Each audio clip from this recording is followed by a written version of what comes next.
اعمال کی اصلاح کرم سے کر دے۔ الحمدللہ رب العالمین والصلاة والسلام علی سید المرسلین، اما بعد فاعوذ باللہ من الشیطان الرجیم، بسم اللہ الرحمن الرحیم۔ پڑھیے الصلاۃ والسلام علیک یا رسول اللہ وعلی آلک واصحابک یا حبیب اللہ۔ الصلاۃ والسلام علیک یا نبی اللہ وعلی آلک واصحابک یا نور اللہ۔ میٹھے میٹھے اسلامی بھائیوں اور مدنی چینل کے ناظرین، حضرت سیدنا حفص رومی رحمۃ اللہ تعالی علیہ بہت بڑے سردار تھے۔ ان کی وفات کے بعد ان کو کسی نے خواب میں دیکھ کر پوچھا ما فعل اللہ بکا، یعنی اللہ تعالیٰ نے آپ کے ساتھ کیا معاملہ فرمایا؟ انہوں نے جواب دیا کہ اللہ پاک نے مجھ پر رحم فرمایا، میری مغفرت فرما دی اور مجھے جنت میں داخل فرما دیا۔ پوچھا گیا کہ کس عمل کے سبب سے؟ جواب دیا جب بارگاہ الہی میں حاضر ہوا تو اللہ پاک نے فرشتوں سے میرے گناہوں اور میرے پڑھے گئے درود کا حساب لگانے کا حکم دیا۔ یہ بڑا کمال کا واقعہ ہے، ذرا سمجھیے گا۔ یعنی فرشتوں کو یہ کہا گیا کہ حساب لگایا جائے گناہ کتنے ہیں اور درود کتنے ہیں۔ جب حساب لگایا گیا تو میرے درود میرے گناہوں سے زیادہ نکلے۔ تو اللہ پاک نے ارشاد فرمایا اے میرے فرشتوں، اس کی قدر و منزلت تمہارے لیے واضح ہو گئی ہے، لہٰذا اب اس سے مزید حساب مت لو اور اسے جنت میں لے جاؤ۔ درود ان پر سلام ان پر بھیجو، یہی مومنوں سے خدا چاہتا ہے۔ درود ان پہ بھیجو، سلام ان پہ بھیجو، یہی مومنوں سے خدا چاہتا ہے۔ اگر کوئی اپنا بھلا چاہتا ہے اسے چاہے جس کو خدا چاہتا ہے۔ تو اے میرے میٹھے اسلامی بھائیوں، بڑا ایمان افروز واقعہ ہے۔ واقعی گناہ ہمارے بڑھتے ہی چلے جا رہے ہیں، ہم خطاؤں سے بچ نہیں پا رہے۔ یقیناً گناہوں سے بچنا ہے، مگر درود پاک پڑھتے رہا کریں، کثرت سے پڑھیں۔ اگر یہ امیجنیشن، یہ خیال ذہن میں آ جائے نا کہ ایک درود، حدیث پاک ہے نا کہ جو کوئی ایک بار درود پاک پڑھتا ہے اس کے 10 گناہ معاف کر دیے جاتے ہیں، یعنی گناہ ڈیلیٹ ہو جاتے ہیں، معاف ہو جاتے ہیں۔ ایک طرف سے گناہ بڑھ رہے ہیں، کوئی تو ایسا کام زندگی میں ساتھ لگا رہے نا جو گناہ کم کرتا رہے، گناہ معاف کرواتا رہے۔ اور سبحان اللہ، صرف گناہ معاف نہیں ہوتے، احادیث کے مضمون کے مطابق ہر درود پر 10 نیکیاں بھی لکھی جاتی ہیں۔ نیکیاں بڑھاتا ہے، گناہوں کو گھٹاتا ہے، درجوں کو بڑھاتا ہے۔ کیا کمال کا وظیفہ ہے! اگر ہم اپنی زندگی میں اس کو شامل کر لیں اور کثرت کے ساتھ پڑھنے والے بن جائیں۔ میرے آقا صلی اللہ تعالی علیہ وآلہ وسلم فرماتے ہیں، جس کا مضمون ہے کہ جو مجھ پر جمعہ کے دن 200 بار درود پاک پڑھے اس کے 200 برس کے گناہ معاف کر دیے جائیں گے۔ تو ہمیں جمعرات کی رات، جمعہ کا دن مزید محبت، ذوق اور شوق کے ساتھ درود پاک پڑھنا چاہیے۔ آئیے مل کر محبت کے ساتھ بآواز بلند درود پاک پڑھ لیں۔ صلو علی الحبیب صلی اللہ تعالی علی محمد صلی اللہ علیہ وسلم۔ آج آئیے ایک بڑی خوبصورت ڈیٹیل میں قرآن و حدیث کی روشنی میں سمجھتے ہیں کہ کعبہ مشرفہ کا مقام کیا ہے، اللہ کے اس گھر کی اہمیت کیا ہے، قرآن اور احادیث اس کے کیا فضائل بیان کرتے ہیں، اور کیوں نہ ایک مسلمان اللہ کے گھر کی زیارت کو ترسے، تڑپے اور وہاں جا کر خوب عبادتیں کرنے کا ارمان دل میں رکھے۔ جب نبی پاک علیہ الصلوۃ والسلام کا حیات ظاہری کا وقت تھا تو غیر مسلموں نے مسلمانوں پر ایک اعتراض کیا کہ جو تمہارا قبلہ کعبہ شریف ہے وہ ہمارا قبلہ بیت المقدس ہے، تمہارا کعبہ ہے، ہمارا بیت المقدس ہے، اور بیت المقدس چونکہ کعبے سے افضل ہے لہٰذا ہمارا دین بھی تمہارے دین سے افضل ہے۔ اپنے اس دعوے پر ان غیر مسلموں نے کچھ دلائل قائم کیے۔ ایک دلیل انہوں نے یہ دی کہ بیت المقدس پہلے تعمیر ہوا ہے، کعبہ بعد میں تعمیر ہوا ہے، لہٰذا بیت المقدس کو شان اولیت حاصل ہے۔ اس سے ثابت ہو گیا کہ بیت المقدس افضل ہے. غیر مسلموں کی دوسری دلیل یہ تھی کہ بیت المقدس جو ہے وہ ملک شام میں ہے، اور ملک شام برکت والی سرزمین ہے. روز قیامت میدان محشر بھی شام میں ہی لگے گا، کیونکہ شام ایک بہت بڑا ملک تھا، بعد میں اس کے پارٹیشن ہو گئے، تو فلسطین جہاں پر آج بیت المقدس ہے وہ بھی ملک شام ہی کی سرزمین میں تھا.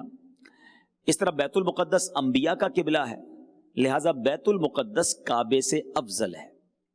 اب یہ تو اعتراض تھا غیر مسلموں کی طرف سے، اس کا جواب کہاں سے آیا؟ اللہ اکبر. اس کا جواب رب کریم نے قرآن مجید میں عطا فرمایا. خود قرآن میں رب عز و جل کعبے کی کیا شان بیان فرماتا ہے. چنانچہ سورہ آل عمران کی آیت نمبر 96 اور 97 میں کیا ارشاد ہوتا ہے. کیا شاندار آیت ہے. اور سبحان اللہ، میں دعا کرتا ہوں اللہ سے مجھے اور آپ کو مکہ پاک کی حاضری بھی نصیب ہو، اور کعبے کے سامنے بیٹھ کر اس آیت کی تلاوت کرنا بھی نصیب ہو. اللہ اکبر. یقین کریں مکے میں جا کر کعبے کے سامنے اس آیت کو پڑھنے اور سمجھنے کا جو لطف ہے وہ لطف ہی کچھ نرالا ہے. اللہ کریم قرآن مجید میں کیا ارشاد فرماتا ہے. بسم اللہ الرحمن الرحیم. ان اول بیت وضع للناس للذی ببکۃ مبارکا وہدی للعالمین فیہ آیات بینات مقام ابراہیم ومن دخلہ کان آمنا وللہ علی الناس حج البیت من استطاع الیہ سبیلا ومن کفر فإن اللہ غنی عن العالمین. بے شک سب سے پہلا گھر جو لوگوں کی عبادت کے لیے بنایا گیا وہ ہے جو مکے میں ہے، برکت والا ہے اور سارے جہان والوں کے لیے ہدایت ہے. اس میں کھلی نشانیاں ہیں، ابراہیم کے کھڑے ہونے کی جگہ ہے، اور جو اس میں داخل ہو گیا امن والا ہو گیا. اور اللہ کے لیے لوگوں پر اس گھر کا حج کرنا فرض ہے جو اس تک پہنچنے کی طاقت رکھتا ہے، اور جو انکار کرے تو اللہ سارے جہان سے بے پرواہ ہے. عاشقان رسول ذرا غور سے سنیے. ان آیات میں اللہ کریم نے کعبے کی 6 صفات کا بیان فرمایا. نمبر 1، کعبہ شریف اول عبادت گاہ ہے. نمبر 2، کعبہ شریف برکت والا ہے. نمبر 3، کعبہ شریف تمام جہانوں کے لیے باعث ہدایت ہے. نمبر 4، کعبہ مشرفہ میں اللہ پاک کی واضح نشانیاں ہیں. نمبر 5، کعبہ شریف مقام امن ہے. نمبر 6، کعبہ شریف کا حج کیا جاتا ہے. کیا شان ہے کعبہ مشرفہ کی. وہ کلام میں لکھا نا شاعر نے، کعبے کی رونق کعبے کا منظر اللہ اکبر اللہ اکبر.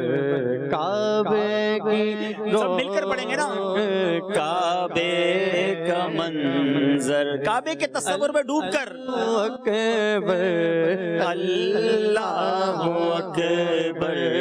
کعبے کی رونق کعبے کا منظر، کعبے کی رونق کعبے کا منظر اللہ اکبر اللہ اکبر.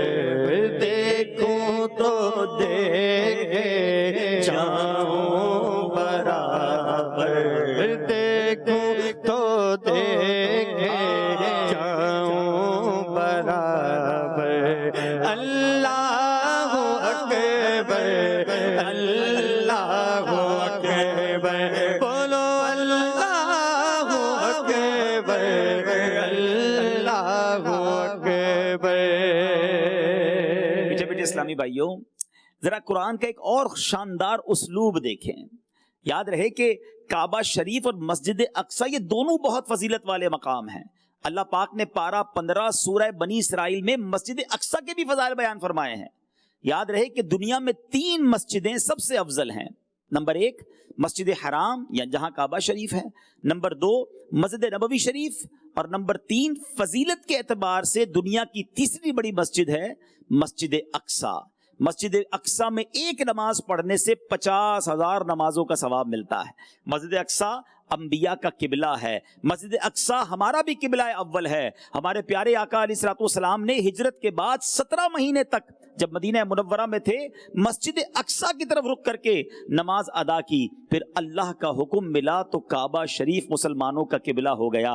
اور معراج کے دولہ سردار انبیاء صلی اللہ تعالی علیہ وسلم نے اپنے آسمانی سفر معراج کی ابتدا بھی مسجد اقصی ہی سے فرمائی. غرض مسجد اقصی بہت فضیلت والا مقام ہے مگر کعبہ بھی بڑا ہی فضیلت والا مقام ہے. غیر مسلموں نے اپنے ناقص ذہن کے مطابق ان دونوں فضیلت والے مقام میں موازنہ کیا, کمپیرزن کیا. گویا مسجد اقصی اور کعبے کی فضیلتوں کو تولنے کی کوشش کی. اللہ کریم نے اس باطل نظریے کا رد فرمایا, ان کے اعتراض کا جواب ارشاد فرمایا. مگر قرآن کا حسین انداز دیکھیں, اللہ پاک نے کعبے کے فضائل تو بیان فرمائے مگر مسجد اقصی کی فضیلت کو کم بھی نہ ہونے دیا. یعنی قرآن میں یہ تو فرمایا گیا کہ کعبہ شریف دنیا کی پہلی عبادت گاہ ہے, مگر یہ نہیں فرمایا کہ مسجد اقصی کی کوئی فضیلت نہیں ہے. قرآن میں یہ تو فرمایا کہ کعبہ شریف بابرکت ہے, مگر یہ نہیں فرمایا کہ مسجد اقصی میں کوئی برکت نہیں ہے. قرآن کریم نے تو یہ فرمایا کہ کعبہ شریف تمام جہانوں کے لیے باعث ہدایت ہے, مگر مسجد اقصی بالکل ہدایت کا سبب نہیں, یہ نہیں فرمایا. اس سے سیکھنے کو کیا ملا کہ دو فضیلت والی چیزوں کا جب بھی ذکر ہو, ایک کی شان بیان کرنی ہو تو اس انداز سے بیان کی جائے کہ دوسری شان والی چیز میں کمی نہ آئے. کیسے کہ جیسے ہم اپنے آقا و مولا مکی مدنی مصطفیٰ صلی اللہ تعالی علیہ وسلم کی شان و عظمت بیان کریں تو کبھی بھی ایسا انداز اختیار نہیں ہونا چاہیے جس سے دیگر انبیاء کی شان میں بے ادبی ہونے پائے. جب ہم صحابہ کرام کا ذکر کریں بالکل کریں, مگر اس انداز سے کبھی بھی نہ کریں کہ اہل بیت کی شان میں عظمت و بے ادبی ہو جائے. جب اہل بیت کا ذکر کریں تو دل و جان سے کریں, مگر اس انداز سے نہ کریں کہ صحابہ کرام علیہ رضوان کی شان و عظمت میں کوئی بے ادبی ہو جائے. تو ادب والے جو ہیں قرآن اس کا انداز بتا رہا ہے کہ ذکر کعبہ ہو رہا ہے, کعبے کی فضیلت بیان ہو رہی ہے, مگر کسی کی فضیلت کی کمی نہیں کی جا رہی. سبحان اللہ, کیا خوبصورت شعر امیر اہل سنت اپنے کلام میں لکھتے ہیں نا, ہم کو اللہ اور نبی سے پیار ہے, اللہ اور نبی سے پیار ہے, مل کر ہم کو اللہ اور نبی سے پیار ہے, انشاءاللہ اپنا بیڑا پار ہے, انشاءاللہ اپنا بیڑا پار ہے. امہات المومنین و چار یار, امہات المومنین و چار یار, سب صحابہ سے ہمیں تو پیار ہے, سب صحابہ سے ہمیں تو پیار ہے. غوث خواجہ داتا اور احمد رضا سے بھی اور ہر ایک ولی سے پیار ہے, انشاءاللہ اپنا بیڑا پار ہے. بادب بانصیب, بے ادب بد نصیب. قرآن سکھا رہا ہے کہ فضیلت والی چیزوں کی فضیلت بیان کرنی ہے, ان کو کمپیر نہیں کرنا, موازنہ نہیں کرنا. بہرحال بات ہو رہی ہے قرآن مجید فرقان حمید کی. جو خوبصورت آیت ہم نے سنی اس کی کچھ جزیات پر بات کرتے ہیں. کیا خوبصورت علماء نے, مفسرین نے اس آیت کی تفسیریں بیان کی اور اس کی شان بیان کی. اس آیت کے شروع میں کیا فرمایا, ان اول بیت وضع للناس. قرآن کہتا ہے کہ بے شک سب سے پہلا گھر جو لوگوں کی عبادت کے لیے بنایا گیا. اس سے معلوم ہوا کہ کعبہ شریف دنیا کی سب سے پہلی عبادت گاہ ہے. بلکہ صحابی ابن صحابی حضرت ابن عباس رضی اللہ تعالیٰ عنہ نے ایک مقام پر کعبہ شریف کو سرۃ الارض فرمایا ہے. بڑی کمال کی بات ہے. سرۃ الارض کے معنی ہے زمین کی ناف. ناف جو ہوتی ہے پورے جسم کا ایک سینٹر پوائنٹ ہوتا ہے, مطلب یہ کہ زمین کے جس ٹکڑے پر کعبہ شریف موجود ہے یہ ٹکڑا سب سے پہلے پیدا کیا گیا اور یہیں سے ساری زمین کو پھیلایا گیا. اصل میں جب یہ زمین نہیں تھی نا تو آسمان بھی نہیں تھا, عرش الہی پانی پر تھا. اللہ پاک نے زوردار ہوا بھیجی جس سے پانی میں بڑی بڑی لہریں پیدا ہوئیں. ان لہروں سے پانی پر جھاگ بنی, پھر اس سے بخارات بن اٹھے. انہی بخارات کو اللہ پاک نے بلند فرمایا اور ان سے آسمان بنایا. اسی لیے اللہ پاک نے آسمان کو دھواں فرمایا. قرآن میں اللہ فرماتا ہے وَهِيَ دُخَان, اور آسمان دھواں تھا. پھر زمین پر جو جھاگ بنی تھی اللہ پاک نے اس جھاگ کو پھیلایا, اس سے ہماری یہ زمین بنی. اس طرح پہلے زمین بنائی گئی, پھر آسمان بنائے گئے, پھر آسمانوں کی تخلیق مکمل ہونے کے بعد زمین کو پھیلا دیا گیا. اللہ کریم قرآن مجید میں ارشاد فرماتا ہے وَالْأَرْضَ بَعْدَ ذَلِكَ دَحَاهَا, اور اس کے بعد زمین پھیلائی. حضرت عبداللہ ابن عباس رضی اللہ تعالی عنہما سے روایت ہے کہ جس مقام پر یہ جھاگ بنی تھی یہ مقام کوئی اور نہیں تھا بلکہ زمین کا وہی مبارک ٹکڑا تھا جہاں آج کعبہ مشرفہ موجود ہے. Start of the land, start of the earth, زمین کی ابتدا یہ اسی جگہ سے ہوئی ہے جہاں آج کعبہ مشرفہ موجود ہے. حضرت مجاہد رضی اللہ تعالیٰ عنہ فرماتے ہیں زمین کا وہ ٹکڑا جہاں اب کعبہ مشرفہ موجود ہے یہ زمین کی تخلیق سے 2000 سال پہلے بنایا گیا تھا. اور حضرت ابو ہریرہ رضی اللہ تعالیٰ عنہ سے روایت ہے ابھی زمین کی پیدائش بھی نہیں ہوئی تھی, اس سے 2000 سال پہلے کعبہ شریف پانی میں ایک ٹیلے کی طرح تھا. یہاں 2 فرشتے اللہ پاک کی تسبیح کرتے تھے. پھر جب اللہ پاک نے زمین کی پیدائش کا ارادہ فرمایا تو اسی ٹیلے سے زمین کو پھیلا دیا. معلوم ہوا کہ زمین پر پہلا گھر ہونا تو بات کی بات ہے, کعبہ شریف پوری زمین کی اصل ہے کہ زمین کا یہ ٹکڑا سب سے پہلے پیدا کیا گیا اور اسی سے تمام زمین پھیلائی گئی. سبحان اللہ, یہ ہے کعبے کی شان اولیت. تو معلوم ہوا کہ زمین کا سب سے پہلا ٹکڑا جو پیدا کیا گیا وہی مقام ہے جہاں آج کعبہ مشرفہ موجود ہے. میرے میٹھے اسلامی بھائیوں, ایک اور واقعہ سنتے ہیں. امام زین العابدین رحمت اللہ تعالی علیہ ایک بار طواف فرما رہے تھے.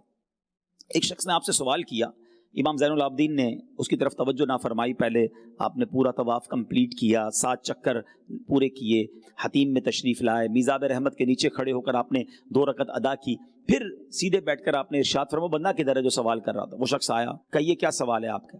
وہ کہتا حضور کعبہ کا طواف کب سے شروع ہوا, طواف کیوں شروع ہوا, کیسے کیا جاتا تھا. بڑے زبردست کوسچن تھے. امام زین العابدین رحمت اللہ تعالی علیہ نے اس سے کہا کہ کہاں کے رہنے والے ہو. تو اس نے کہا میں ملک کے شام سے ہوں. فرمایا شام میں کس جگہ سے. عرض کیا حضور بیت المقدس کے قریب سے. امام زین العابدین رضی اللہ تعالیٰ نے پھر پوچھا تم نے تورات و انجیل پڑھی ہے. اس نے کہا جی حضور پڑھی ہے. امام زین العابدین نے اس کے سوال کا جواب دیتے ہوئے فرمایا اے شامی میرا آپ جواب یاد کر لو, تو مجھ سے روایت نہیں کرو گے مگر صرف حق بات. کعبہ شریف کا طواف یوں شروع ہوا کہ جب اللہ پاک نے فرشتوں کو بتایا کہ میں زمین میں اپنا خلیفہ یعنی حضرت آدم علیہ السلام کو بنانے والا ہوں, تو فرشتوں نے یوں ظاہر کیا کہ ہم خلافت کے زیادہ حقدار ہیں. اس پر اللہ تعالیٰ نے ارشاد فرمایا قال انی اعلم ما لا تعلمون, فرمایا بے شک میں وہ جانتا ہوں جو تم نہیں جانتے. اللہ پاک کا جب فرشتوں نے یہ جواب سنا نا تو ان کو لگا شاید اللہ کریم ہم سے ناراض ہے. چنانچہ اب فرشتوں نے عرش الہی کی پناہ لی, اپنے چہرے اوپر اٹھائے, عاجزی کی, روئے اور 7 سال تک عرش الہی کا طواف کرتے رہے. آخر اللہ پاک نے ان پر نظر رحمت فرمائی اور عرش کے نیچے 4 ستونوں والا زبرجد کا ایک گھر بنایا. فرشتوں سے فرمایا کہ اب اس گھر کا طواف کرو. چنانچہ فرشتے اس گھر کا طواف کرنے لگے. اسی کو بیت المعمور کہا جاتا ہے. یاد رہے بیت المعمور یہ فرشتوں کا کعبہ ہے. پھر حکم دیا گیا کہ زمین پر جاؤ, بالکل بیت المعمور کی سیدھ میں زمین پر اسی سائز کا ایک گھر بناؤ. پھر جب یہ گھر تعمیر ہو گیا تو اللہ پاک نے زمین کی مخلوق کو حکم دیا کہ جیسے آسمان والے یعنی فرشتے بیت المعمور کا طواف کرتے ہیں تم اس گھر کا طواف کرو.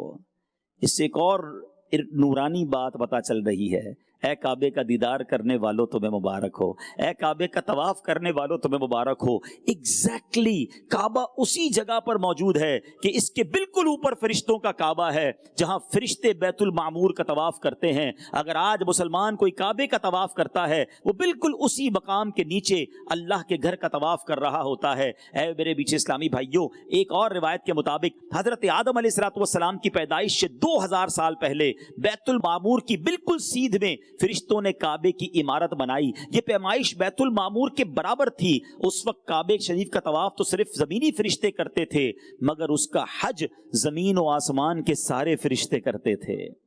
ہائے ہائے ہائے کیا وقت ہوگا۔ مفسر شہیر حکیم الامت حضرت مفتی احمد یار خان نعیمی فرماتے ہیں، اس وقت کعبہ شریف زمین کے پتھر وغیرہ سے نہیں بنا ہوا تھا، اس عمارت کا سامان آسمانی سرخ یاقوت تھے۔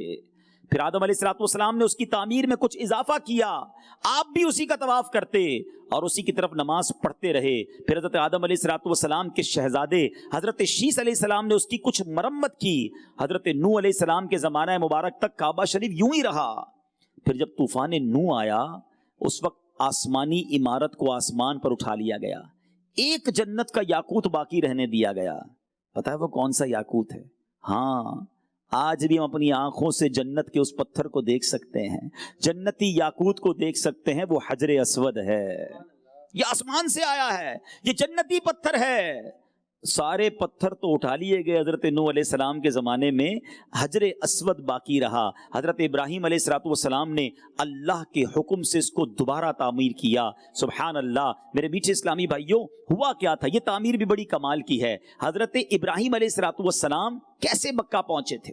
بڑا مشہور واقعہ ہے اور یہ بخاری شریف میں واقعہ موجود ہے۔ خلاصہ یہ ہے کہ حضرت ابراہیم علیہ السلام کے ہاں اولاد نہیں تھی۔ حضرت ابراہیم کا مرتبہ بھی بہت بلند ہے۔ نبی پاک علیہ السلام کے بعد تمام انبیاء میں جو سب سے افضل ہستی ہے نا، وہ حضرت ابراہیم علیہ السلام ہے۔ اچھا، حضرت ابراہیم علیہ السلام وہ عظیم ہستی ہیں کہ تمام آسمانی مذاہب میں آپ کی تعظیم کی جاتی ہے، کمال کی شخصیت ہیں۔ اللہ اکبر۔ اچھا، اب آپ کے یہاں اولاد نہیں تھی، حضرت ابراہیم علیہ السلام نے دعا کی، دعا قبول ہوئی۔ کچھ عرصے کے بعد حضرت ابراہیم علیہ السلام کو اللہ کریم نے ایک چاند سا ہونہار خوبصورت نیکوکار با اخلاق اور با کردار بیٹا عطا فرما دیا، جن کا نام رکھا گیا اسماعیل۔ اچھا، حضرت اسماعیل کا یہ نام بھی بڑا خوبصورت ہے۔ اس کے معنی کیا ہیں؟ اسمع، سن لے۔ ایل عبرانی الفاظ میں رب کو کہتے ہیں، میرے اللہ میری بات سن لے، میری پکار سن لے، میری دعا سن لے۔ آپ اسمع یا ایل، آپ یہ دعا کیا کرتے تھے۔ جب بیٹا پیدا ہوا تو اس کا نام ہی اسماعیل رکھ دیا گیا۔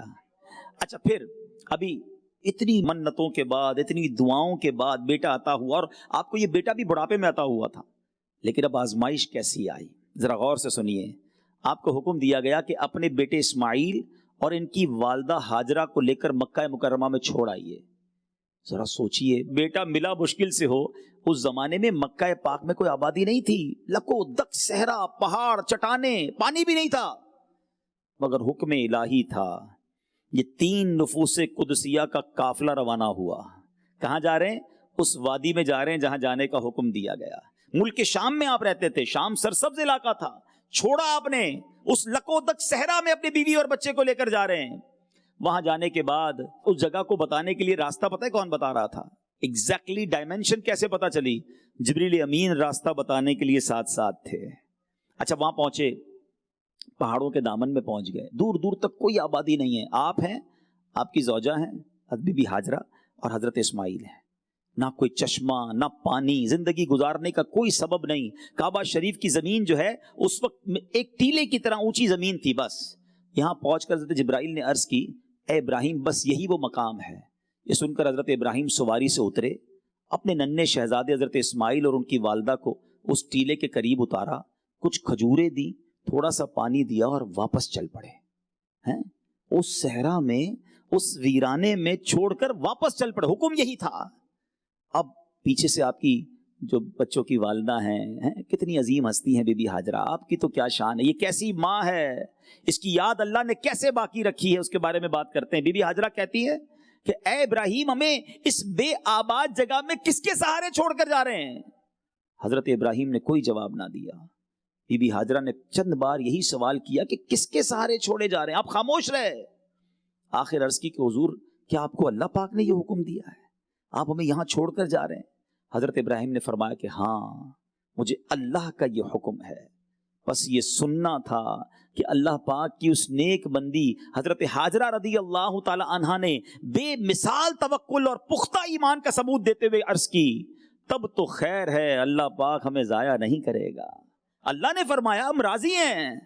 ذرا سوچئے، یہ بہت سارے ہمارے یہاں موجود اسلامی بھائیوں کے لیے، ہماری فیملی کے لوگوں کے لیے سوچو، رب کی طرف سے اگر کوئی آزمائش آ جائے، کوئی حکم آ جائے تو ہمارا کام لبیک کہنا ہے، ہمیں ان آزمائشوں پر صبر کرنا ہے. مگر یہاں تو فرائض اور واجبات کو لوگ بوجھ سمجھنے لگے ہیں.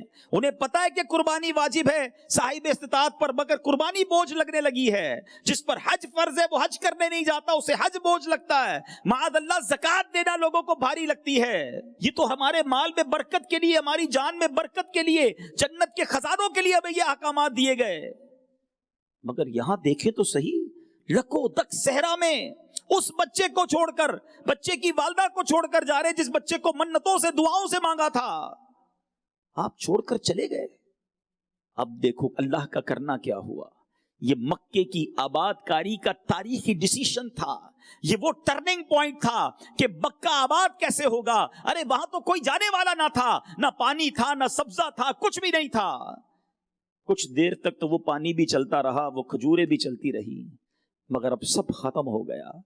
حضرت اسماعیل اب پیاس سے، بھوک سے بلکنے لگے. ماں کو یہ کیسے برداشت ہوتا کہ چھوٹا سا بچہ ہے اور اب یہ رو رہا ہے. اب اس ماں نے بے قرار ہو کر دوڑنا شروع کیا، ایک پہاڑی سے دوسری پہاڑی کی طرف، دوسری پہاڑی سے پھر پہلی پہاڑی کی طرف. چلتے چلتے وہ ماں اپنے بچے کو بھی دیکھتی جاتی تھی کہ بچہ ٹھیک ہے کہ نہیں، کسی طرح پانی مل جائے، میں اپنے بچے کو کچھ کھلا دوں. ارے ماں ہوتی ہی ایسی ہے، ماں کو اپنی فکر نہیں، اپنے بچوں کی فکر ہوتی ہے. دھوپ کیسی ہوگی، ماحول کیسا ہوگا. بی بی ہاجرہ ان پہاڑوں کے درمیان دوڑ رہی ہیں. اے میرے میٹھے اسلامی بھائیوں، ذرا غور کیجئے، یہ منظر کیسا باوقار، اور ماں کی وہ کیسی سچی بچے سے محبت تھی کہ اب حضرت اسماعیل روتے روتے جب اپنے پیروں کو ہلاتے ہیں، اللہ نے کرم کیا، ان کے پیروں سے پانی کا چشمہ جاری ہو گیا. اچھا، عربی میں زم زم کہتے رک رک. جب وہ پانی تیزی سے نکلا تو بی بی ہاجرہ کی زبان سے نکلا زم زم، اور بس اب اس کنویں کا، اس چشمے کا، اس پانی کا نام ہی زمزم ہو گیا. اللہ اکبر. اب جب پانی جاری ہو جائے تو پرندے بھی آتے ہیں، مسافر بھی آتے ہیں. آہستہ آہستہ کچھ لوگوں کا وہاں سے آ کر گزر ہوا. بی بی ہاجرہ سے پوچھتے ہیں یہاں پانی ہے کہ ہم بھی اپنے گھر والوں کے ساتھ یہاں رہ سکتے ہیں؟ اجازت دے دی گئی. قبیلے کے لوگ آباد ہوتے گئے، 1 سے 2، 2 سے 4، 4 سے 8، یہ گھر بسنے لگے، آبادی بسنے لگی. آپ دنیا کے نقشے پر ایک اور بات اگر غور سے دیکھیں، دنیا کے کئی ملک ہیں جب بڑے بڑے صحرا ہیں، اگر آپ نقشے پر دیکھیں گے آبادی وہی ملے گی جہاں پانی ہوتا ہے. اس کا مطلب یہ ہوا کہ پانی زندگی ہے، انسان پانی کے قریب بسنا چاہتا ہے. اللہ نے زمزم جاری کر دیا، مکہ آباد ہونا شروع ہو گیا. اچھا، اب یہ وہ جو قربانی تھی وہ رنگ لانے لگی. اور پھر سبحان اللہ، اللہ کو اس ماں کی ادا کیسی پسند آئی کہ دنیا میں کوئی بھی حج کرے، عمرہ کرے، وہ صفا مروہ کے درمیان دوڑتا ہے. وہ ایک ماں کی محبت کو یاد کرے، اپنی ماں کی قدر بھی کرے کہ ماں واقعی ایسی ہوتی ہے کہ بچے کو تکلیف میں نہیں دیکھ سکتی. تف ہے اس اولاد پر جو اپنی ماں کو تکلیف پہنچاتے ہیں، اپنی ماں کا خیال نہیں رکھتے. یہ صفا مروہ جو ہے یہ یاد دلاتا ہے رہتی دنیا والوں کو کہ دیکھو ایک ماں کی ادا اللہ کو کیسی پسند آئی ہے کہ ہم سب کے لیے دوڑنا جو ہے، اس صفا مروہ کے درمیان سعی کرنا جو ہے وہ حج کرنے والوں اور عمرے کرنے والوں کے لیے واجب قرار دے دیا گیا. بہرحال میرے بیچ اسلامی بھائیوں، یہ آزمائش ابھی بھی ختم نہیں ہوئی ہے. حضرت اسماعیل اب 7 سال کے ہوتے ہیں یا 13 سال کے ہوتے ہیں، 2 روایتیں ہیں. تو حضرت ابراہیم کو اب حکم ہوتا ہے کہ اسماعیل کی قربانی پیش کریں. اب ان کو ذبح کریں. پہلے ویرانے میں چھوڑ کر گئے اور اب حکم دیا جا رہا ہے ان کو ذبح کریں.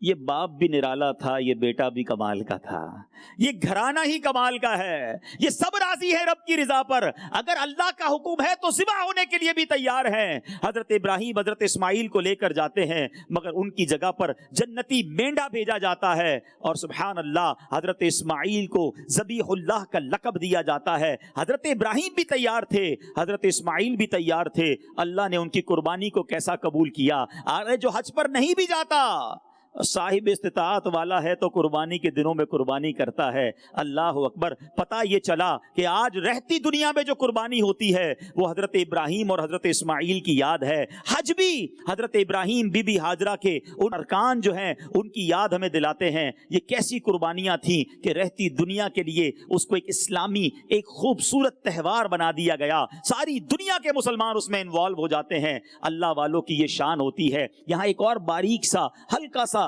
اشارہ دے کر گزر جاؤں گا، عقل مند سمجھ جائیں گے۔ کچھ لوگ کہتے ہیں اللہ والوں کے دن کیوں مناتے ہو، اللہ والوں کی یاد کیوں مناتے ہو، یہ ہر سال کیوں ان کا ذکر کرتے ہو؟ مجھے بتائیے حج کیا ہے؟ یہ اللہ والوں کی یاد نہیں تو کیا ہے؟ صفا مروہ کیا ہے؟ یہ بی بی ہاجرہ کی یاد نہیں تو کیا ہے؟ عقل تو یہ کہتی ہے اب تو کوئی پیاسا نہیں، بلکہ صفا مروہ کے درمیان اے سی بھی لگے ہوئے ہیں، کولر بھی لگے ہوئے ہیں، اب تو کوئی بچہ پیاسا نہیں ہے، ہمیں کیوں دوڑایا جا رہا ہے؟ شاید بعد والوں کو جواب دینا تھا کہ اللہ والوں کی یاد رب کو بڑی پسند ہے۔ ارے حضرت ابراہیم نے وہاں شیطان کو کنکر مارے تھے، وہ بہکانے آیا تھا، وہ راستے سے ہٹانے آیا تھا۔ آج تو کوئی شیطان وہاں نظر نہیں آتا، ایک دیوار ہے جس کو سارے حاجی پتھر مارتے ہیں۔ عقل تو کہتی ہے اس کو پتھر مارنے کی ضرورت کیا ہے، اپنے نیک بندوں کی یاد تازہ رکھنی ہے۔ ساری دنیا کا بتانا ہے۔ جو لوگ کہتے ہیں اللہ والوں کی یاد کیوں مناتے ہو، بیچارے حج کیسے کریں گے؟ حج تو قدم قدم اللہ والوں کی یاد ہے۔ آج رہتی دنیا قربانی کرتی ہے، کبھی کبھی تو کسی کے ذہن میں خیال آ سکتا ہے ارے بکرا، مینڈا، گائے، اونٹ یہی کیوں ذبح کرتے ہیں؟ آج کل تو ہم چکن کھاتے ہیں، ہمیں چکن اور فش بھی ذبح کرنے کی اجازت دی جائے تو جواب یہی آئے گا اللہ والوں نے جو ذبح کیا تھا، جس قربانی کی یاد اللہ کو مطلوب ہے وہ اسی لیے قربانی کروائی جا رہی ہے۔ تو امید ہے کہ یہ وسوسہ آئندہ کسی کو نہیں آئے گا کہ اللہ والوں کی یاد کو کیوں ہر سال منایا جائے۔ بزرگوں کے عرس بھی اسی لیے منائے جاتے ہیں، اللہ والوں کی یاد بھی اسی لیے منائی جاتی ہے کہ ان کی محبت دل میں پیدا ہو اور ان کے نقش قدم پر زندگی گزارنے کا جذبہ بھی پیدا ہو۔ بہرحال بات ہو رہی ہے کعبہ شریف کی۔ اب کعبے کی دوبارہ تعمیر کی گئی۔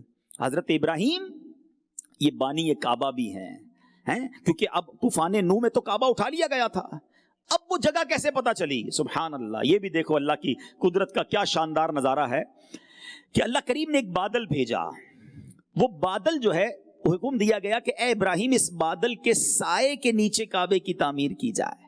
ایگزیکٹلی اس بادل کا سایہ اتنا ہی تھا جو جس کی ڈائمنشن آج کعبہ مشرفہ کی ہے، اسی جگہ پر حضرت ابراہیم نے تعمیر کی۔ اب یہ تعمیر کا منظر بھی کیسا ہے؟ حضرت اسماعیل پتھر پکڑاتے تھے، حضرت ابراہیم پتھر لگاتے تھے۔ اچھا ایک پتھر پر کھڑے ہو کر تعمیر کی گئی۔ آج کعبہ مشرفہ کو دیکھیں تو بہت اونچی عمارت ہے، اتنی بڑی عمارت کے لیے تو کرین بھی چاہیے، اتنی بڑی عمارت کے اوپر پتھر رکھنے کے لیے مشینری چاہیے۔ وہ مشینری کہاں سے آئی؟ وہ لفٹ کیسے آئی؟ یہ کام کیسے ہوا؟ اللہ اکبر۔ وہاں ایک پتھر تھا جس پر حضرت ابراہیم کھڑے ہو گئے۔ اس پتھر کو آج ہم مقام ابراہیم کہتے ہیں۔ اس پتھر کا ذکر قرآن میں موجود ہے۔ مقام ابراہیم پر حضرت ابراہیم کھڑے ہوئے۔ روایتوں میں آتا ہے جتنا کعبے کی دیوار اوپر ہوتی وہ پتھر بھی اتنا اوپر ہونا شروع ہو جاتا۔ وہ لفٹ کا کام کر رہا تھا، جتنی کعبے کی دیوار اوپر جاتی پتھر اتنا اوپر ہوتا۔ حضرت ابراہیم پتھر رکھتے جاتے، حضرت اسماعیل دیتے جاتے، جب دوسری طرف کام کرنا ہوتا پتھر نیچے آ جاتا، پھر جناب پتھر رکھتے جاتے۔ یہ کعبے کی تعمیر کا سلسلہ ہوا۔ میرے میٹھے اسلامی بھائیوں، یہ کیسا جیتا جاگتا معجزہ ہے، ساری دنیا دیکھ رہی ہے۔ اپروکسیمیٹلی کم و بیش 5000 سال ہو گئے ہیں مقام ابراہیم پر جب کھڑے ہو کر حضرت ابراہیم نے کھڑے ہو کر کعبے کی تعمیر کی ہوگی۔ 5000 بارشیں آئیں، 5000 ہوائیں آئیں، 5000 سال دھوپ برداشت کی۔ وہ کیسا پتھر ہے کہ آج تک حضرت ابراہیم کے قدموں کے نشان آنکھوں سے دیکھے جا سکتے ہیں۔ یہ پتھر اب جا کر پیک ہوا ہے, اب جا کر کچھ سالوں پہلے اس کے اوپر ایک باکس بنا دیا گیا ہے. پہلے بالکل کھلے آسمان تلے یہ پتھر پڑا تھا. سوچو کیسے طوفان آئے ہوں گے, کیسی ہوائیں چلی ہوں گی, کیسی بارش ہوئی ہوگی, مگر اللہ نے اس نشانی کو کیسے باقی رکھا ہے. ارے جب ابراہیم کے قدم کے نشان کا عالم یہ ہے کہ رب قرآن میں فرماتا ہے وَاتَّخِذُوا مِن مَّقَامِ إِبْرَاهِيمَ مُصَلَّى, ابراہیم کے کھڑے ہونے کی جگہ کو اپنا مصلی بنا لو. تو بتاؤ جس مزار میں مصطفیٰ کریم موجود ہیں, ابراہیم کے بھی آقا موجود ہیں, اس مزار پر انوار کے مقام کا عالم کیا ہوگا, اس مدینے کی شان کا عالم کیا ہوگا. سبحان اللہ. آج جس حضرت ابراہیم کے معجزے کو ہم اپنی آنکھوں سے دیکھتے ہیں علیہ السلام کے قدم کے نشان 5000 سال سے زیادہ وقت ہو گیا آنکھوں سے نظر آتے ہیں, تو اگر میرے آقا کے قدموں کے نشان ہمیں دنیا کے مختلف میوزیم میں پتھروں پر نظر آتے ہیں تو اس میں کیا اچنبے کی بات ہے. ارے میرے آقا تو ابراہیم کے بھی آقا ہیں, ساری کائنات کے آقا ہیں. سبحان اللہ. تو بہرحال میرے میٹھے اسلامی بھائیوں, کیا بات ہے مقام ابراہیم کی. ایک اور کمال کی بات بتاؤں. اب جب کعبے کی تعمیر ہو گئی نا, حضرت ابراہیم علیہ السلام کو حکم دیا گیا, اے ابراہیم اب لوگوں کو حج کے لیے بلاؤ. اس وقت تو کعبے میں لوگ ہی نہیں تھے نا. عرض کی مولا میری آواز کیسے پہنچے گی ہیں؟ آج تو میں یہاں بیان کر رہا ہوں, سیٹلائٹ کے ذریعے, انٹرنیٹ کے ذریعے دنیا کے کئی ملکوں میں لوگ دیکھ سکتے ہیں. اس زمانے میں تو کوئی سیٹلائٹ نہیں تھا, کوئی انٹرنیٹ نہیں تھا. حضرت ابراہیم کی اس آواز کو کیسے لوگ سنتے؟ سبحان اللہ. رب نے ارشاد فرمایا اے ابراہیم تمہارا کام آواز لگانا ہے, پہنچانا ہمارا کام ہے. حضرت ابراہیم جبل ابو قبیس پہ چلے گئے, پہاڑ ہے جو بالکل کعبے کے ساتھ ہی ہے. وہاں کھڑے ہو کر حضرت ابراہیم نے لوگوں کو صدا لگائی, ندا دی, اے لوگوں اللہ کے گھر حج کے لیے آؤ. سبحان اللہ. روایتوں میں لکھا ہے اب دنیا بھر میں لوگوں نے اس آواز کو سنا. ارے بلکہ صرف دنیا میں موجود لوگوں نے نہیں سنا, ماں کے پیٹ میں جو بچے تھے انہوں نے سنا, باپ کے پشت میں جو اولاد تھی انہوں نے سنا, عالم ارواح میں جو لوگ تھے جو دنیا میں آئے نہیں تھے ان کی روحوں نے سنا, اور سب نے اس کے جواب میں جنہوں نے حج کرنا تھا لبیک پڑھی, لبیک اللہم لبیک, لبیک لا شریک لک لبیک, ان الحمد والنعمت لک والملک لا شریک لک. سبحان اللہ. روایت کے الفاظ تو سنو, ایمان تازہ ہو جاتا ہے. کہا جاتا ہے جس نے اس وقت, جی ہاں اس وقت ایک بار لبیک پڑھی وہ ایک بار حج کرے گا. اس وقت جس کی روح نے 2 بار لبیک پڑھی وہ 2 حج کرے گا. جس نے زیادہ بار لبیک پڑھی وہ اتنی بار حج کرے گا. سبحان اللہ. کتنے خوش نصیب ہیں وہ لوگ جو حج پر چلے گئے یا انشاءاللہ آئندہ سالوں میں جائیں گے. اس سعادت پر ہم اللہ کا کتنا شکر ادا کریں وہ کم ہے کہ اللہ نے ہماری روحوں کو اس وقت لبیک پڑھنے کی سعادت دی جنہوں نے حج نہیں کیا. اب اللہ سے دعا کرتے ہیں اللہ ہمیں بھی یہ سعادت عطا فرما اور ہمیں بھی احرام پہن کر لبیک کی صدائیں بلند کرنا نصیب فرما. آؤ تصور حج میں ڈوب کر کعبے کا تصور جما کر ہم بھی مل کر لبیک پڑھتے ہیں. ارے لبیک کا آپ مطلب تو سمجھو, یہ کیسی حاضری ہے, یہ کیسی اٹینڈنس ہے. بندہ اللہ کی بارگاہ میں کہتا ہے لبیک اللہم لبیک, میں حاضر ہوں میرے مولا, میں حاضر ہوں. لبیک لا شریک لک لبیک, مولا تیرا کوئی شریک نہیں, میں حاضر ہوں. ان الحمد والنعمت لک والملک, اے اللہ حمد بھی تیری, تعریف بھی تیری, ملک بھی تیرے لیے ہے, تیرا کوئی شریک نہیں, میں حاضر ہوں. آئیے اس تصور میں ڈوب کر ہم اس تمنا کے ذریعے تو حاضری لگا سکتے ہیں. اے اللہ دور بہت ہے کعبے سے, تڑپ بہت ہے تیرے گھر آنے کی, حج کرنے کی تمنا بھی ہے. آج تو ذکر کعبہ ہو رہا ہے, آج یہاں لبیک پڑھ رہے ہیں. میرے مولا جلدی جلدی احرام پہن کر ہمیں کعبے کا, مکے کا سفر بھی نصیب کر دے, حج کا سفر بھی نصیب کر دے, اور یہ لبیک اس وقت بھی پڑھنا نصیب فرما. لبیک اللہم لبیک, لبیک لا شریک لک لبیک, ان الحمد والنعمت لک والملک لا شریک لک. لبیک اللہم لبیک, لبیک لا شریک لک لبیک, ان الحمد والنعمت لک والملک لا شریک لک. حج پہ بلا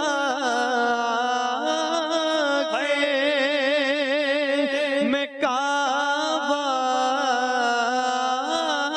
بلا لے مولا,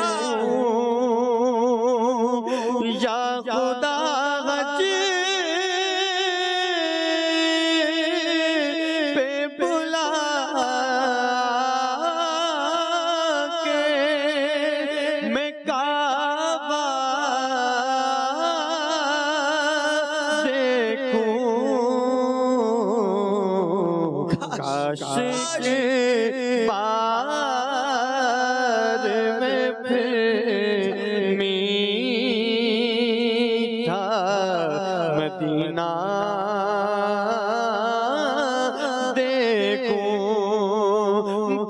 میسر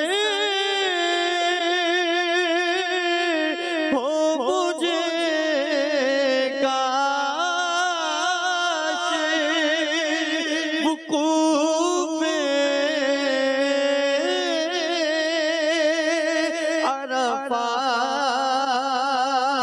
عرفات پھر میسر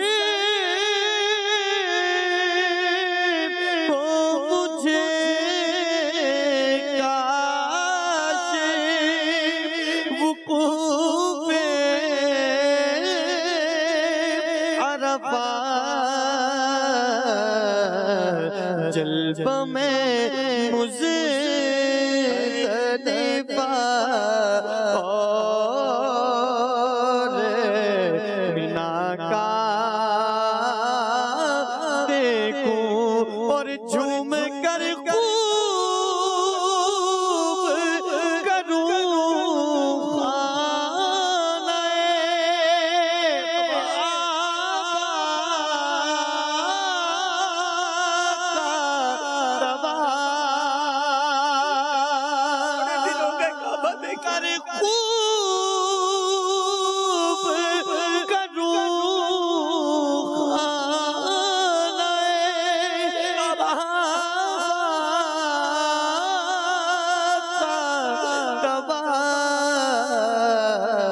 پھر مدینے کو چلوں گنبد خضرا ارے مکے سے اور کعبے سے کیوں محبت نہ کریں؟ مکہ مکرمہ وہ شہر ہے جسے ام القریٰ یعنی تمام شہروں کی اصل کہا جاتا ہے۔ مکہ مکرمہ وہ شہر ہے کہ ابھی زمین بنائی بھی نہیں گئی تھی، اس سے 2000 سال پہلے فرشتے اس مقام پر تسبیح کرتے تھے۔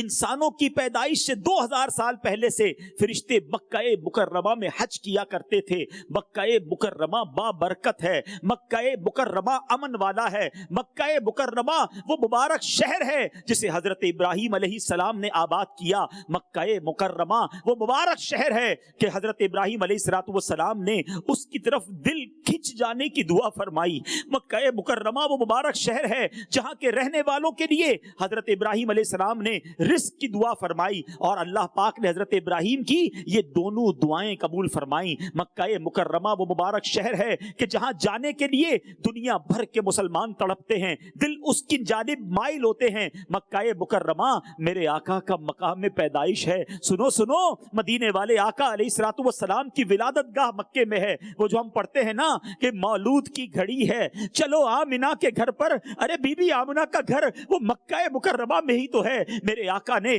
زندگی کے 53 سال، ہاں 63 سالوں میں سے 53 سال مکہ مکرمہ میں گزارے ہیں۔ انہی گلیوں میں میرے آقا کے قدم لگے ہیں، صحابہ کرام کے قدم لگے ہیں۔ اسلام کی ابتدا، اسلام کی دعوت یہیں سے پہلے شروع ہوئی ہے۔ مکہ مکرمہ وہ شہر ہے کہ جہاں سے میرے آقا رب کی بارگاہ میں حاضر ہوئے۔ معراج کا جو سفر ہوا تھا یہ مکہ مکرمہ ہی سے اس کی ابتدا ہوئی تھی۔ مکہ مکرمہ کے بارے میں اللہ قرآن مجید میں کیا فرماتا ہے؟ اللہ فرماتا ہے لا اقسم بہذا البلد وانت حل بہذا البلد، مجھے اس شہر کی قسم جبکہ تم اس شہر میں تشریف فرما ہو۔ بریلی کے تاجدار اسی قسم کو یاد کرتے ہوئے فرماتے ہیں نا کہ وہ خدا نے ہے مرتبہ تجھ کو دیا، نہ کسی کو ملے نہ کسی کو ملا، کہ کلام مجید نے کھائی شہا تیرے شہروں کلاموں بقا کی قسم۔ حضرت علامہ محمود آلوسی رحمت اللہ تعالی فرماتے ہیں کہ حضرت ابن عباس فرماتے ہیں جو کعبہ شریف کا حج کرے، جو اس کا طواف کرے، جو کعبے کے پاس اعتکاف کرے، اس کے گناہ بخش دیے جاتے ہیں۔ یہ گناہوں کی معافی والی جگہ ہے۔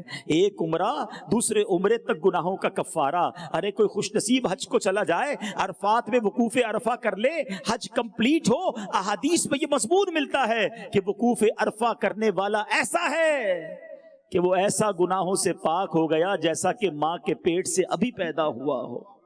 ارے ہم گناہگاروں کی مغفرت والی جگہ ہے، رب کی رحمت کا مقام ہے، وہاں مقام ابراہیم ہے، وہاں حجر اسود ہے، وہاں صفا اور مروہ ہے جس کا ذکر قرآن میں موجود ہے۔ اللہ نے جسے اپنی نشانی قرار دیا وہ مبارک پانی زمزم ہے، اس کو دیکھو تو عبادت، اس کو پینا عبادت، اس کو جس نیت سے پیئیں اللہ وہ نیت پوری فرما دیتا ہے، بیماریوں سے شفا اس میں ہے۔ اے میرے میٹھے اسلامی بھائیوں، مکہ مکرمہ کی تو کیا بات ہے، اللہ کریم ہم سب کو جلدی جلدی مکہ پاک کی حاضری عطا فرمائے، کعبہ مشرفہ کا طواف نصیب فرمائے، کعبے کو دیکھ کر دعائیں کرنا نصیب فرمائے۔ ایک ایسی مبارک دیوار بھی کعبے کی ہے جو رکن یمانی اور حجر اسود کے درمیان ہے۔ سیدی اعلیٰ حضرت اس جگہ کو کیا کہتے ہیں؟ مستجاب۔ یہ وہ مقام ہے جہاں 70,000 فرشتے ہر وقت دعاؤں کی آمین کے لیے موجود ہوتے۔ اور میں آپ کو ایک بات بتاؤں، ایک تجربے والی بات، ہماری اس بات کو بہت سارے لوگ مانیں گے جو مکے پہ گئے ہیں، جنہوں نے کعبہ دیکھا ہے۔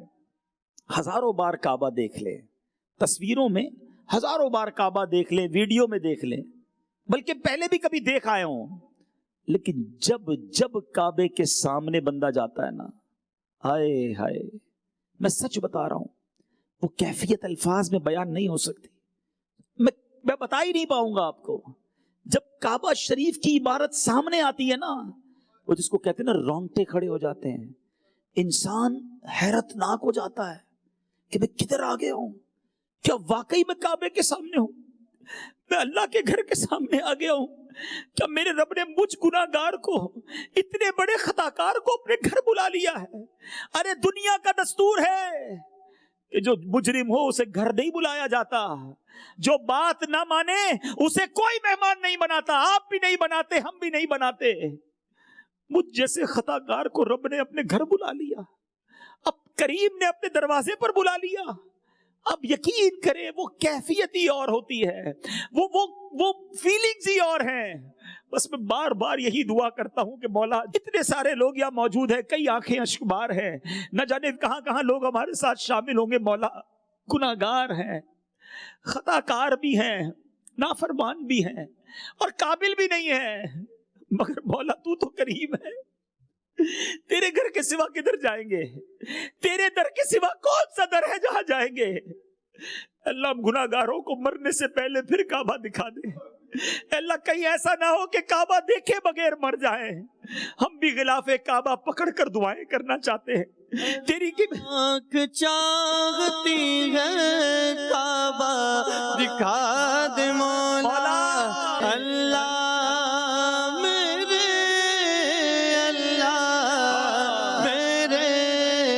ہر آنکھ چاہتی ہے کعبہ دکھا دے مولا، حسرت پکارتی ہے، حسرت پکارتی ہے، کعبہ دکھا دے مولا۔ ارے کعبہ دکھا دے مولا کی صدا کیوں نہ لگائیں، سنو، کعبہ شریف مبارک مقام ہے کہ انبیاء کرام بھی اس کا حج کیا کرتے تھے۔